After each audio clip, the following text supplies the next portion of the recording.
చంద్రబాబు నాయుడు గారు మళ్ళీ సీఎం అయిన తర్వాత ఆయన ఒక కమిటీ వేశారు. ఆ కమిటీతో చాలా వరకు ఆయన రోజు మానిటర్ చేస్తున్నారు. పోలీసులు వాళ్ళ సహకారంతో ఇది చాలా వరకు ఆపగలరు. కానీ నాకు తెలుసు గత ప్రభుత్వంతో ఈ గంజాయితో ఏమైంది.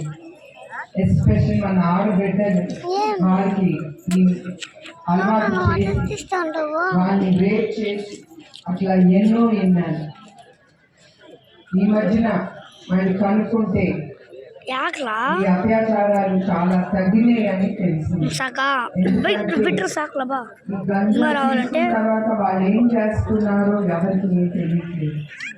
అందుకే చంద్రబాబు నాయుడు గారు ముందుగా ఈ గంజాయి అనేది ఉండకూడదు,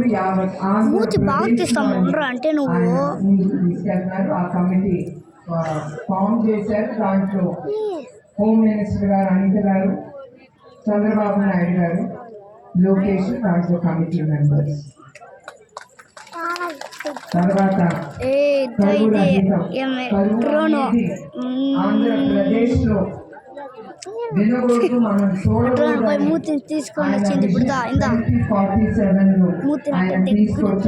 పావర్టీ ఇరాడికేషన్ అంటే కరువు అనేది ప్రజలు చూడకూడదు, ఎదుర్కోకూడదు.